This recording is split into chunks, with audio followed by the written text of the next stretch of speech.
Well, hello everyone and welcome back. Today we're diving into one of the most important parts of the IELTS test, the reading section. Whether you're taking the academic or general training version, this section is designed to test how well you can read, understand, and interpret written English. So let's explore what to expect, how it works, and how you can prepare effectively, step by step. Let's begin with the structure. The IELTS reading test is 60 minutes long, and you have to complete 40 questions in that time. There are 3 reading passages if you're retaking the academic module and 3 sections if you're retaking the general training module. Though the texts in general training are generally shorter and more practical in content. You won't get any extra time to transfer your answers, so your time management during the test is absolutely critical. Now, let's take a closer look at each type.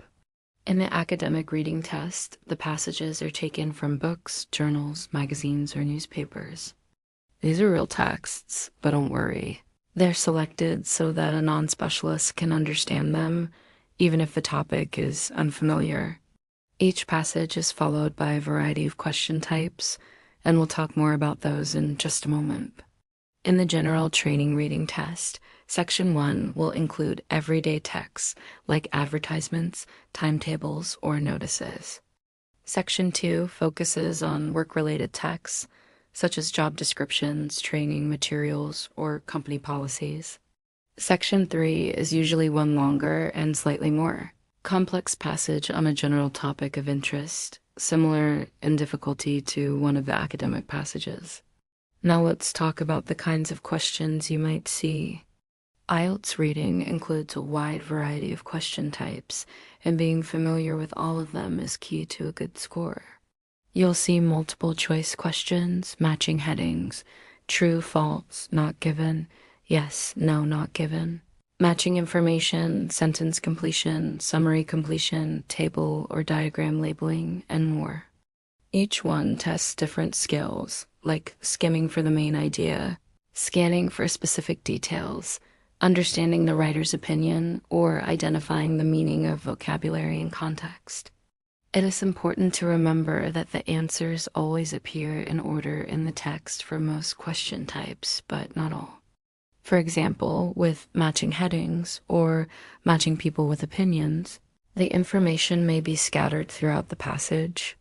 This is why having a clear reading strategy makes such a big difference. Now let's talk about how you should approach the reading test. Well, start by understanding the 3 key reading techniques: skimming, scanning, and close reading. Skimming is when you read quickly to get the general idea of the passage.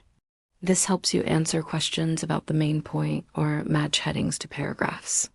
Scanning is when you look for specific information, like a name, number, or keyword. And close reading is when you slow down and really focus, reading carefully to understand the meaning and nuances of a sentence or paragraph. Good IELTS readers switch between these 3 techniques constantly, skimming for the big picture, scanning for the answers, and reading closely when the question demands it. Now, one of the most important things I tell students is this: you don't have to understand every word in the passage. In fact, you probably won't. The IELTS isn't testing whether you understand every single detail.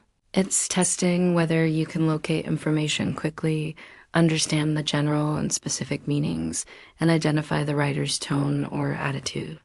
So don't panic if you see a difficult word. Often the context will help you understand it.